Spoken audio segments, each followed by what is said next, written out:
Hi and welcome to easy spoken English Kanchi. இன்னைக்கு நாம ரொம்ப இன்ட்ரெஸ்டிங் சென்டென்ஸ் ஸ்ட்ரக்சர் இருக்கிற லாங் சென்டென்சஸ் தான் ஃப்ரேம் பண்ண போறோம். இன்னைக்கு நம்ம பார்க்க போற லாங் சென்டென்சஸ் எல்லாமே ரைட்டிங்ல அதிகமா யூஸ் ஆகுறது. அதாவது டெக்ஸ்ட் புக்ஸ்ல, நாவல்ஸ்ல, நியூஸ் பேப்பர்ஸ்ல இந்த மாதிரி இடங்கள்ல நீங்க பார்க்குற சென்டென்சஸா இருக்கும். ரொம்ப இன்ட்ரெஸ்டிங்கா இருக்கும் ஆஸ் ஆல்வேஸ். இன்னைக்கு பார்க்க போற சென்டென்சஸ் எல்லாத்தையுமே நம்ம ஸ்கிராச்ல இருந்து ஸ்டெப் பை ஸ்டெப்பா பில்ட் பண்ண போறோம். So without any further delay let's quickly get into today's lesson. Alright, இன்னைக்கு லெசன்ல என்ன பேட்டர்ன் டிஸ்கஸ் பண்ண போறோம்னு ஃபர்ஸ்ட் பார்த்துடலாம். ஸோ இன்னைக்கு பார்க்க போற எக்ஸாம்பிள்ஸ் எல்லாமே எப்படி இருக்க போகுதுன்னா, ஃபர்ஸ்ட் ஸ்டெப் பாருங்க. This shows or teaches R proves something. ஏதோ ஒன்று ஒரு விஷயத்த காட்டுது, இல்லை டீச் பண்ணுது, இல்லை ப்ரூவ் பண்ணுது அப்படின்னு சொல்ல போறோம். ஸோ இங்க சப்ஜெக்ட் திஸ் இருக்கு, verb shows or teaches or proves-ன்றது இருக்க போது. ஆப்ஜெக்ட் இது என்ன கத்து கொடுக்குது, இல்லை என்ன காட்டுது, என்ன ப்ரூவ் பண்ணுதுன்னு சொல்றது ஆப்ஜெக்ட். இந்த இடத்துல சம்திங்ன்றது ஆப்ஜெக்ட், ரைட்? சரி, இப்போ திஸ்ன்ற சப்ஜெக்ட்டுக்கு பதிலாக நம்ம நெக்ஸ்ட் ஸ்டெப்ல என்ன பில்ட் பண்ண போறோம்னா, ஒரு ஜெரண்ட் ஃப்ரேஸ் வைக்க போறோம். ஓகே, திஸ்ன்ற சப்ஜெக்ட் இல்லாம அங்க ஜெரண்ட் ஃப்ரேஸ் ஏதோ ஒரு விஷயத்த shows, teachers R proves. Okay, example பாருங்க. Reading daily shows improvement. So gerund phrase reading daily is the subject of the sentence. Verb வந்து ஷோஸ் இருக்கு, ஆப்ஜெக்ட் இம்ப்ரூவ்மெண்ட் இருக்கு. தேர்ட் ஸ்டெப்ல ஆப்ஜெக்ட் இருக்க பிளேஸ்ல ஒரு தட் கிளாஸ் பிளேஸ் பண்ண போறோம். அண்ட் ஃபோர்த் ஸ்டெப்ல அந்த தட் கிளாஸ் உடைய சப்ஜெக்டை அகைன் நம்ம இன்னொரு ஜெரண்ட் ஃப்ரேஸ் வைக்க போறோம். எக்ஸாம்பிள் பாருங்க. Reading daily shows that that class start ஆயிடுச்சு, அதோடைய சப்ஜெக்டா அகைன் இன்னொரு gerund phrase. Practising regularly builds confidence. அப்படின்னா என்ன அர்த்தங்க? தினமும் படிக்கிறது, தொடர்ந்து பயிற்சி செய்யறது கான்ஃபிடன்ஸை பில்ட் பண்ணுதுன்றத காட்டுது. ஸோ தினமும் படிக்கிறது ஒரு விஷயத்த காட்டுது. என்ன விஷயத்த காட்டுதுன்னு சொல்றோங்க? ரெகுலரா பிராக்டிஸ் பண்றது கான்ஃபிடன்ஸை பில்ட் பண்ணுன்றத காட்டுது. ஓகே, நம்மளுடைய நெக்ஸ்ட் ஸ்டெப், லாஸ்ட் ஸ்டெப்ல ஒரு சின்ன டீடைல் மட்டும் ஆட் பண்ணி இந்த சென்டென்ஸை ஃபினிஷ் பண்ணிக்கலாம். Okay, so to make this sentence even more beautiful and natural. So அந்த ஒரு டீடைல் ஆட் பண்ணணும், இந்த சென்டென்ஸ் இன்னும் எப்படி பெட்டர் ஆகுதுன்றதை நீங்க பாப்பீங்க. பாருங்க, ஜெரண்ட் ஃப்ரேஸ் இருக்கும், அது கூட ஒரு ப்ரெப்போசிஷனல் ஃப்ரேஸ் போட போறோம். தட் இஸ் ப்ரெப்போசிஷன் எழுதி ஒரு வேர்ட் எழுத போறோம், அவ்வளவுதான், சிம்பிள். ஓகே, ஆல்ரெடி இருக்கிற ஜெரண்ட் ஃப்ரேஸ் என்ன? Reading daily.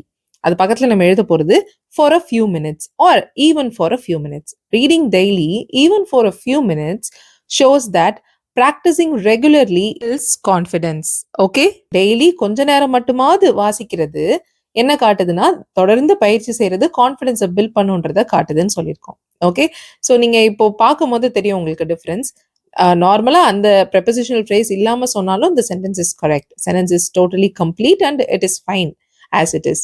அதை ஆட் பண்ணும்போது இன்னும் கொஞ்சம் எக்ஸ்ட்ரா அந்த கான்ட்ராஸ்டை கொடுக்குது அந்த சென்டென்ஸ்க்கு, இவ்வளோ நேரம் மட்டுமாவது அப்படின்னு. ஸோ இன்னைக்கு நம்ம பார்க்க போற பேட்டர்ன் என்னன்னு பார்த்தீங்கன்னா, ஜஸ்ட் சப்ஜெக்ட், வேர்ப், ஆப்ஜெக்ட் தாங்க இருக்க போகுது.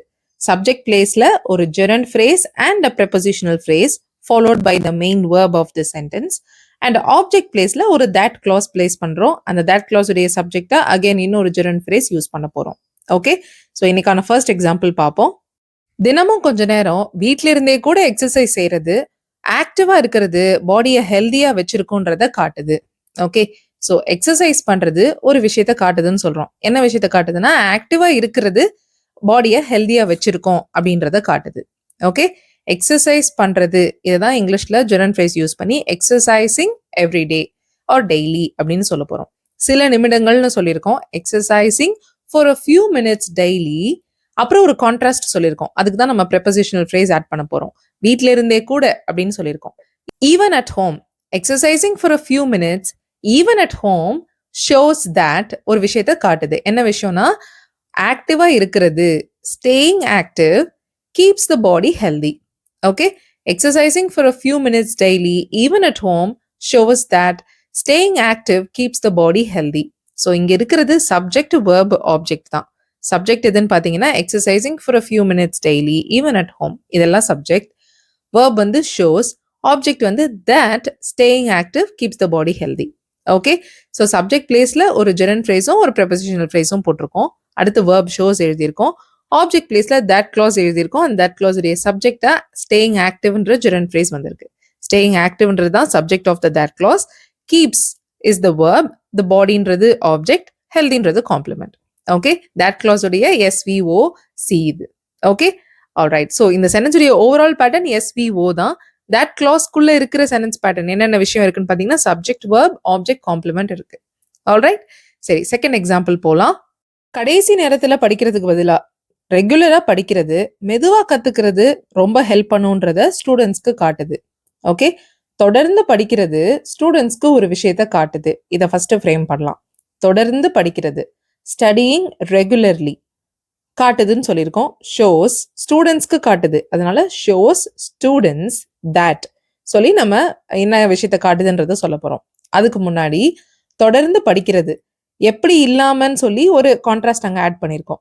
ஓகே, கடைசி நிமிஷத்துல படிக்கிறதுக்கு பதிலா instead of studying at the last minute, studying regularly instead of studying at the last minute shows students that என்ன விஷயத்தை காட்டுதுங்க, மெதுவா படிக்கிறது ரொம்ப ஹெல்ப் பண்ணும். மெதுவா படிக்கிறது learning slowly R studying slowly helps a lot.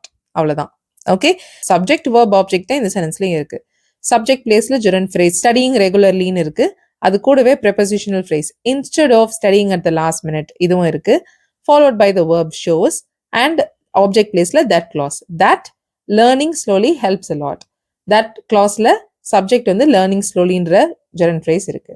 Okay, புரிஞ்சிருக்கும்னு நினைக்கிறேன். தேர்ட் எக்ஸாம்பிள் போலாம். ஹாலிடேஸ்ல கூட சீக்கிரம் எந்திரிக்கிறது ஒரு ரொட்டீனை ஃபாலோ பண்றது நம்ம லைஃபை ஈஸியாக்குதுன்றத நமக்கு கத்துக் கொடுக்குது.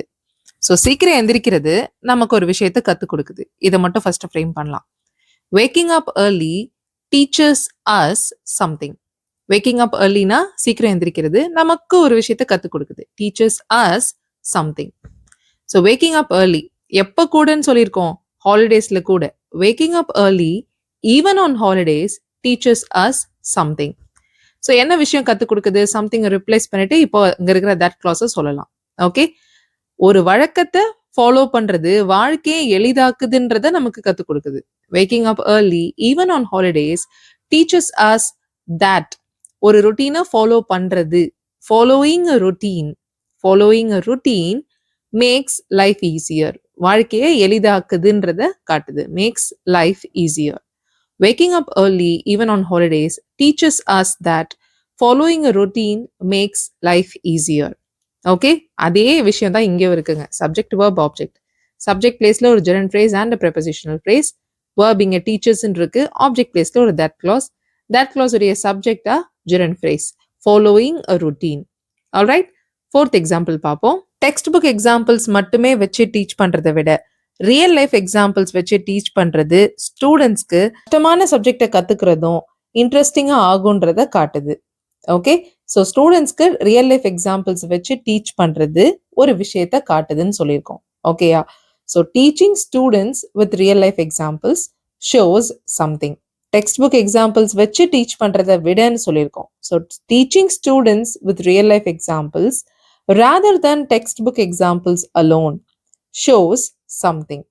என்ன விஷயத்த காட்டுதுங்க, கஷ்டமான சப்ஜெக்டை படிக்கிறதும் ஈஸியா ஆகும் அப்படின்றத காட்டுதுன்னு சொல்லியிருக்கோம்.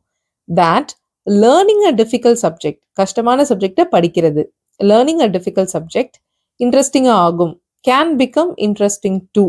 ஓகே, கஷ்டமான சப்ஜெக்டை படிக்கிறதும் அப்படின்றதுனால இன்ட்ரெஸ்டிங் டூ அப்படின்றத ஆட் பண்ணியிருக்கோம். Okay, teaching students with real life examples rather than textbook examples alone shows that learning a difficult subject can become interesting too. Okay, so இங்கேயும் அதே பேட்டர்ன் தான் இருக்கு. சப்ஜெக்ட் பிளேஸ்ல gerund phrase-உம் ஒரு prepositional phrase-உம் இருக்கு, verb இருக்கு, and that clause as an object. that clause உடைய subject இன்னொரு gerund phrase இருக்கு. Alright, so that's all to do with today's lesson. இன்னைக்கு lesson I wouldn't say it was a difficult lesson, but it was a lengthier structure. I agree that. So இந்த மாதிரி லென்த்தியர் structure எதுக்குன்னு பார்த்தீங்கன்னா, கண்டிப்பாக நீங்கள் இதை உங்களோட ஸ்பீக்கிங்கில் ரைட்டிங்கில் இன்க்ளூட் பண்ணணும்னு அவசியம் இல்லை. But when you come across sentences like these, it is just to, this lesson is just to make you familiar with these kind of sentence structures, so you don't feel scared or nervous. இந்த மாதிரி sentences பார்க்கும்போது கன்ஃபியூஸ்டாக ஒரு நர்வஸாக feel பண்ணாமல் நீங்கள் S நம்ம already practice பண்ண sentences தான் அப்படின்ற கான்ஃபிடன்ஸ் உங்களுக்கு இருக்கணுன்றதுக்காக தான் இந்த லெசனை நான் உங்களுக்கு டீச் பண்ணியிருக்கேன். ஸோ இதே டைப்பில் சிம்பிள் எக்ஸாம்பிள்ஸ் யூஸ் பண்ணி அந்த ப்ரெப்போசிஷனல் ஃப்ரேஸ் இல்லாமல் கூட நீங்கள் சிம்பிளாக gerund phrase, அதுக்கப்புறம் verb, அதுக்கப்புறம் ஒரு that clause யூஸ் பண்ணி ட்ரை பண்ணுங்க. அப்புறம் அடுத்த ஸ்டெப்ல that clause சப்ஜெக்டா ஒரு gerund phrase ஆட் பண்ணி ட்ரை பண்ணி பாருங்க. Alright, thank you so much for watching this lesson till the very end. I'll see you all in the next video. Till then, take care and bye.